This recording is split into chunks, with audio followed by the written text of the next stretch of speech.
Hello everyone. तो आइए प्यारे बच्चों, आज हम कक्षा 6 का गणित का प्रकाश गणित जो किताब आपकी नई आई है उसमें जो गणित का पैटर्न जो है, गणित में पैटर्न पहला लेसन है जो, उसको शुरू करते हैं। तो आपको बता दें, इस वीडियो के जो पिछले 6 पार्ट हैं, आपने जो पिछली वीडियो हैं, 1 नंबर वीडियो, 2 नंबर पार्ट 1 2 3 4 5 6, उनको भी आपने ज़रूर देखना है। ये पार्ट 7 इस वीडियो का लास्ट भी पार्ट है, इसको भी आपने देखना है। तो आइए शुरू करते हैं। आपको बताते हैं, हमने जो पिछले वीडियो बनाए हैं 6, उनमें हमने यहाँ तक ये कर लिया है। ये जो है आपका आकारों में पैटर्न जो है, इसके जो सम है नीचे, ये 2 सम यहाँ तक कर लिया है। आज हम यहाँ से 1 नंबर 1.6 से शुरू करेंगे। तो यहाँ पर लिखा हुआ है संख्या अनुक्रमों से संबंध। तो यहाँ पर संख्या 1.6 है, संख्या अनुक्रमों से संबंध। तो आकार अनुक्रम आश्चर्यजनक तरीकों द्वारा संख्या अनुक्रमों से संबंधित होते हैं। ऐसे संबंध आकार अनुक्रम और संबंधित संख्या अनुक्रम दोनों के अध्ययन और समझने में सहायक हो सकते हैं। उदाहरण, समबहुभुजों रेगुलर पॉलीगन के आकार अनुक्रम में भुजाओं की संख्याएं 3 से प्रारंभ करते हुए अर्थात 3 4 5 6 7 8 9 गणन संख्या द्वारा दी जाती है। इस कारण ये आकार क्रमशः सम त्रिभुज, चतुर्भुज अर्थात वर्ग, पंचभुज, छठभुज, सप्तभुज, अष्टभुज, नवभुज, दशभुज इत्यादि कहलाते हैं। तो यहाँ पर ये लिखा हुआ है प्यारे बच्चों, जो समबहुभुज होते हैं, समबहुभुज का अर्थ होता है जिनकी सभी भुजाएं, जिस बहुभुज की सभी भुजाएं समान होती हैं। तो बहुभुज, जैसे हमने पिछले वीडियो में देखा, बहुभुज वह आकृति है जो 3 या 3 से अधिक भुजाओं से घिरी होती है। जैसे यहाँ पर मैंने आपके लिए त्रिभुज बनाया है, ये एक चतुर्भुज है। इस तरह अगर 5 भुजाओं वाला बना दें हम तो वो पंचभुज होगा। इस तरह 6 भुजाओं वाला छठभुज, 7 भुजाओं वाला सप्तभुज कहलाता है, और 8 भुजाओं वाला अष्टभुज, 9 भुजाओं वाला नवभुज और 10 भुजाओं वाला दशभुज। तो ये आकृतियाँ पीछे आपकी यहाँ पर किताब में बनी हुई हैं। आपने पिछले वीडियो में इनके बारे में जाना था। तो ये आकृतियाँ हैं 3 भुजाओं वाला त्रिभुज, 4 वाला चतुर्भुज, 5 वाला पंचभुज, 6 वाला छठभुज, 7 वाला अष्टभुज, सप्तभुज, 8 वाला अष्टभुज, 9 वाला नवभुज और 10 वाला दशभुज। तो इनकी सारी भुजाएं समान हैं। कोई भी आकृति अगर हम देखें तो इसलिए इनको सम बहुभुज कहते हैं।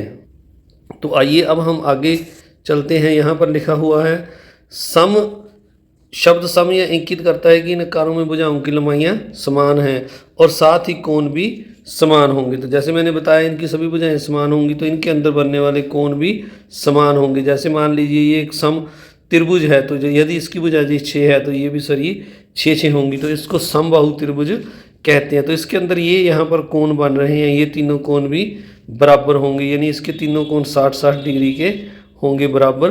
तो इसी तरह अगर हम ये आकृति ले लें, ये वर्ग है, मान लीजिए इसकी सारी भुजाएं 4 हैं, तो अब ये इसका ये वाला जो कोण है, ये कोण है, ये कोण है, ये चारों कोण बराबर 90-90 के होंगे। तो यानी समबहुभुज के अंदर के जो चारों कोण हैं वो, जो सारे कोण होते हैं वो बराबर होते हैं। कोणों के बारे में हम विस्तृत चर्चा अगले अध्याय में करेंगे। तो भुजाएं अर्थात यहाँ पर लिखा अर्थात भुजाएं बराबर दिखाई देती हैं और कोने भी समान दिखाई देते हैं।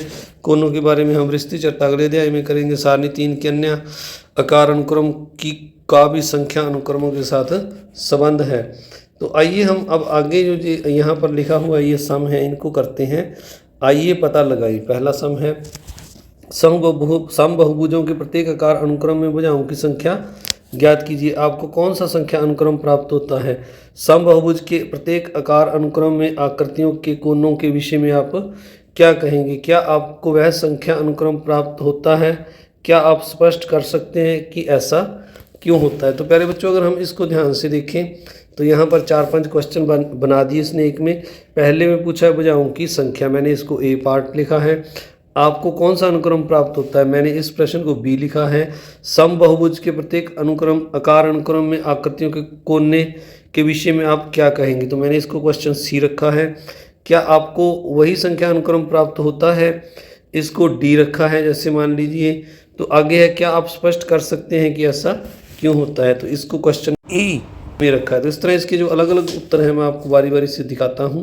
इस तरह जो हमारा पहला क्वेश्चन था उसमें पूछा था भुजाओं की संख्या। तो भुजाओं की संख्या जो सारणी है हमारी, आपको पहले वो सारणी दिखा देते हैं जहाँ से यह क्वेश्चन पूछा गया है। तो ये साथ में आपकी स्क्रीन पर क्वेश्चन है। जो पहले जो हमारी सारणी है, इसमें ये जो स्क्रीन पर सारणी आपको दिखाई दे रही है, इसमें ये जो भुजाएं हैं इन बहुभुजों की, इनके बारे में बताना है। तो जो पहले त्रिभुज है, जैसे इसकी 3 भुजाएं हैं, फिर 4 भुजाओं वाला चतुर्भुज है, 5 वाला पंचभुज, 6 वाला छठभुज, फिर 7 भुजाएं हैं, फिर 8, फिर 9, फिर 10। तो इस तरह आगे चल रही हैं। फिर इसने जो दूसरा क्वेश्चन पूछा है इसी सारणी से, तो ये जो 3 से शुरू हो रही हैं इन संख्याओं को हम गणन संख्याएं कहते हैं, 3 से शुरू करके। तो आगे लिखा है जितनी भुजाओं की संख्या है उतने ही कोने हैं। तो इसने कोनों के बारे में पूछा था।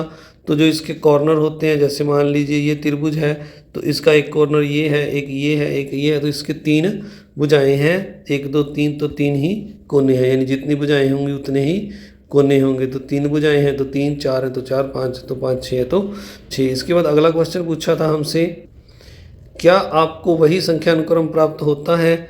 ये इसको हमने डी रखा है, और ई वाला ये है। आप स्पष्ट कर सकते हैं कि ऐसा क्यों है। ये ई क्वेश्चन है, तो इनके दोनों के आंसर भी आप देख लीजिए। तो इसके ई वाले पार्ट में, डी वाले पार्ट में हाँ लिखना है, और ई वाले में लिखना है क्योंकि कोनों की संख्या भुजाओं की संख्या के बराबर होती है। तो इसीलिए कोने जो हैं, कोने उसके वो भुजाओं के बराबर है। तो इसीलिए यहाँ लिख देना है कोनों की संख्या भुजाओं की संख्या के बराबर होती है। तो अगला सम देखते हैं। ये दूसरा सम है। इसमें पूछा गया है संपूर्ण आलेखों के प्रत्येक आकार अनुक्रम में रेखाओं की संख्या की गणना कीजिए। इससे आपको कौन सा संख्या अनुक्रम प्राप्त होता है? क्या आप स्पष्ट कर सकते हैं ऐसा क्यों? तो ये जो आलेखों वाला डायग्राम आपकी स्क्रीन पर है, संपूर्ण आलेखों वाला, तो इसमें हमें जो है रेखाओं की संख्या पूछी गई है। इसके साथ यहाँ पूछा गया आपको कौन सा अनुक्रम प्राप्त होता है। तो तीसरा यहाँ बनता है, आप स्पष्ट कर सकते हैं ऐसा क्यों? तो इसको पहले को ए पार्ट, दूसरे को बी और तीसरे को सी। इनके अलग अलग उत्तर हैं, आइए आपको दिखाते हैं। तो ये साथ में आपकी स्क्रीन पर इनका जो संपूर्ण जो है चित्र भी है, और साथ में आप देखिए पहले रेखाओं की संख्या है। तो पहली आकृति में एक रेखा है, फिर 3 6, फिर 10 15। तो अगला जो क्वेश्चन था हमारा, उसमें हमसे पूछा गया है इससे आपको कौन सा अनुक्रम प्राप्त होता है? तो यह एक त्रिभुजाकार संख्याओं का अनुक्रम है। जैसे आपको पहले बताया, ये 1 3 6 10 त्रिभुजाकार संख्याएं हैं। तो अगले प्रश्न का उत्तर है सी का। जब हम 2 बिंदुओं को जोड़ते हैं तो एक रेखाखंड, 3 बिंदुओं को आपस में जोड़ते हैं तो 3 रेखाखंड, और 4 पर जो 4 और 6 पर 6, 5 पर तो यहाँ लिखा हुआ है 4 पर 6 रेखाखंड प्राप्त होते हैं, 5 पर हमें 10 रेखाखंड प्राप्त होते हैं, जो कि 3 6 10 15 जो रेखाखंड हमें प्राप्त होते हैं, ये एक त्रिभुजाकार संख्याओं का अनुक्रम है। तो अगर आप डायग्राम को दोबारा से देखें, मैं आपको दिखाता हूँ। तो यहाँ पर अगर हम देखें तो 2 बिंदुओं को मिलाने पर एक रेखाखंड, 3 को मिलाने पर 3 रेखाखंड, 4 बिंदु हैं यहाँ पर, 4 को मिलाने पर 1 2 3 4 5 6 रेखाएं मिलती हैं, और यहाँ पर 5 बिंदुओं को मिलाया गया है, और 5 बिंदुओं को मिलाने पर 10 रेखाखंड, और यहाँ पर 6 बिंदु हैं। तो 6 बिंदुओं को मिलाने पर ये जो रेखाएं आपको इसमें दिखाई दे रही हैं अंदर सारी मिलाकर इनको, ये 15 रेखाएं हैं। तो इस प्रकार ये त्रिभुजाकार रेखा का अनुक्रम है। इस तरह आपने यहाँ पर ये लिख देना है, जब 2 बिंदुओं को जोड़ते हैं तो एक रेखाखंड, 3 बिंदुओं को आपस में जोड़ते हैं तो 3 रेखाखंड, 4 पर 6, 5 पर 10 रेखाखंड प्राप्त होते हैं, जो कि 1 3 6 10 15, यानी पहले 1, फिर 1 के बाद 3, 3 के बाद 6, 6 के बाद 10 15 रेखाखंड प्राप्त होते हैं। एक त्रिभुजाकार संख्या अनुक्रम है। यह आगे और लिख लीजिए, यह एक त्रिभुजाकार संख्या अनुक्रम है। इसके बाद तीसरा सम देखते हैं। तीसरे सम में हमें यहाँ पर पूछा गया है, इसका जो चित्र है वो भी स्क्रीन पर है। डेरित वर्गों के अनुक्रम के प्रत्येक आकार में कितने छोटे वर्ग हैं? इससे कौन सा संख्या अनुक्रम प्राप्त होता है? क्या आप स्पष्ट कर सकते हैं ऐसा क्यों है? तो ये जो वर्गों की आपको आकृतियाँ दिख रही हैं, इसमें अगर देखिए हम, तो प्रत्येक आकार के कितने छोटे वर्ग हैं। जैसे पहले में 1 है वर्ग आपको दिखाई दे रहा है, दूसरे में पहले में 1 दिखाई दे रहा है, दूसरे में 4, फिर 9। तो इस तरह ये वर्ग बढ़ रहे हैं। इससे कौन सा अनुक्रम प्राप्त होता है? तो ये वर्ग संख्याएं हमें प्राप्त होती हैं। क्या आप स्पष्ट कर सकते हैं ऐसा क्यों है? तो आइए इसका उत्तर पूरा देखते हैं। इसका आंसर हम कुछ इस प्रकार से लिखते हैं। इसका आंसर पहले ए पार्ट का पहला क्वेश्चन था, डेरित वर्गों के अनुक्रम में छोटे वर्गों की संख्या 1 4 9 16 25 है। तो इसमें पहले मैंने जैसे बताया, पहले में 1, दूसरे में 4 9 16, इस तरह बढ़ रही है। वर्ग संख्याओं का अनुक्रम है। बी पार्ट का उत्तर लिखना है आपने। अब सी पार्ट का जो उत्तर है इसमें लिखना है आपने, क्योंकि प्रत्येक रो और कॉलम में वर्गों की संख्या बराबर है। प्रत्येक रो और कॉलम की संख्या को गुना करने पर एक वर्ग संख्या प्राप्त होती है। जैसे आपको जहाँ पर अगर देखिए हम ये जो बीच वाला है इसमें दो दो वर्ग हैं, इस साइड भी दो हैं, ऐसे भी दो हैं और इस तरह से भी दो दो हैं। तो इसमें दो रो दो कॉलम में दोनों दो दो बराबर हैं, तो इनको गुना करेंगे तो हम 2 दूनी 4 प्राप्त होगा। तो यहाँ पर दोबारा से देखिए, जैसे यहाँ पर ये 4 वर्ग बने हुए हैं, 2 इस साइड में 2 ऐसे, तो ये 2 गुणा 2 है, यानी रो का कॉलम की संख्या बराबर है। इनको गुना करेंगे 2 गुना 2 तो एक वर्ग संख्या 4 प्राप्त होगी। अब 4 वाले में देखें, 3 वाले में देखें, ऊपर और नीचे अगर 3 3 वर्ग हैं तो उनको अगर हम देखेंगे तो यहाँ पर ये 3 3 वर्ग हैं, तो 3 गुना 3 हो जाएगा 9। तो इस तरह आपने इसका उत्तर लिख देना है। इसके बाद 4 नंबर प्रश्न है। 4 नंबर प्रश्न करने से पहले आप सभी से एक बार फिर से रिक्वेस्ट, अगर आप चैनल पर नए हैं तो चैनल को सब्सक्राइब जरूर करें, वीडियो को लाइक करें और अपने दोस्तों मित्रों में शेयर भी जरूर करें। आप देख रहे हैं नंबर 1 एजुकेशनल चैनल VMC वैदिक मैथ क्लासेस। तो यहाँ पर 4 नंबर में लिखा हुआ है डेरी त्रिभुज के अनुक्रम के प्रत्येक आकार में कितने छोटे त्रिभुज हैं। तो ये जो आपकी स्क्रीन पर चित्र है इसमें डेरी छोटे त्रिभुज पूछे गए हैं। कौन सा संख्या अनुक्रम प्राप्त होता है, ये B क्वेश्चन मैंने बनाया है। और C पार्ट है, क्या आप स्पष्ट कर सकते हैं कि ऐसा क्यों है, ये C पार्ट है। तो ये पहला A है, पहले A का आंसर देखते हैं। यहाँ पर A में आपने लिखना है छोटे त्रिभुज जो हैं, पहले 1 है, फिर 4, फिर 9, फिर 16 और 25, इस तरह से ये त्रिभुज छोटे बढ़ रहे हैं। फिर दूसरा है वर्ग, ये वर्ग संख्याओं का अनुक्रम है। इसमें तीसरा क्वेश्चन पूछा था कि जो है इनका जो अनुक्रम का जो है, क्या आप स्पष्ट कर सकते हैं कि ऐसा क्यों होता है। तो ऐसा क्यों होता है, इसका कारण यहाँ पर आपकी स्क्रीन पर है, ये वाला लिखा हुआ है। क्योंकि ये जो है, अब इसका उत्तर आपकी स्क्रीन पर है, क्योंकि छोटे त्रिभुजों की संख्या बड़े त्रिभुजों की में देखें तो रो विषम संख्याओं के क्रम में है, जिन्हें जोड़ने पर वर्ग संख्या प्राप्त होती है। तो यहाँ से अगर हम इनमें देखें तो जो रो में जो त्रिभुज बन रहे हैं, पहले में 1 है, फिर इस तरह से जो बढ़ रहे हैं त्रिभुज, इस तरह अगर हम लाइनें लगा दें ऐसे, तो जो एक बार ये त्रिभुज आप दोबारा से देखिएगा, ये जो त्रिभुज की रोज हैं, जैसे पहले में 1 है, फिर दूसरी लाइन में 3 है, जैसे यहाँ पहली में 1, दूसरी में 3, तीसरी में 5, 1 3 5, इस तरह से ये विषम संख्याओं के रूप में हैं। तो क्योंकि अब जैसे मैंने आपको दिखाया, तो क्योंकि छोटे त्रिभुजों की संख्या बड़े त्रिभुज में देखें तो प्रत्येक रो विषम संख्या के क्रम में है, जिससे जिन्हें जोड़ने पर वर्ग संख्या प्राप्त होती है। जैसे पहले में 1 वर्ग है, दूसरे में 1 और 3 को जोड़ा, त्रिभुज हैं तो दूसरे में 1 और 3 को जोड़ा 4, फिर 3 रो को जोड़ा 1 3 5 को 9, तो ये 1 4 5 9 विषम संख्याएं हैं, वर्ग संख्याएं हैं। 1 का वर्ग है 1, 4 2 का वर्ग है 9, 3 का वर्ग है। तो इस तरह ये विषम वर्ग संख्याएं हैं। विषम संख्याओं को लगातार जोड़ने पर हमें वर्ग संख्याएं प्राप्त होती हैं। इसके बाद इस वीडियो का अंतिम क्वेश्चन है 5 नंबर।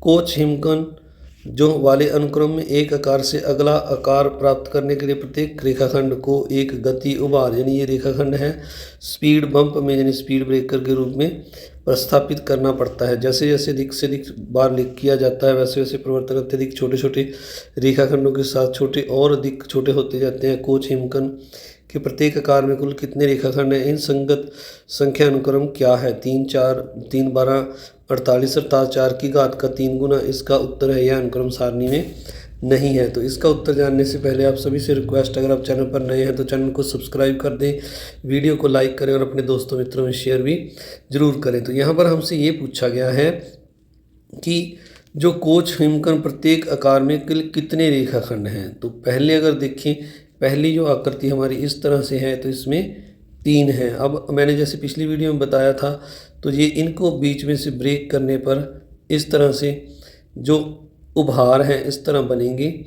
तो इसको तो यहाँ से जोड़ा गया है।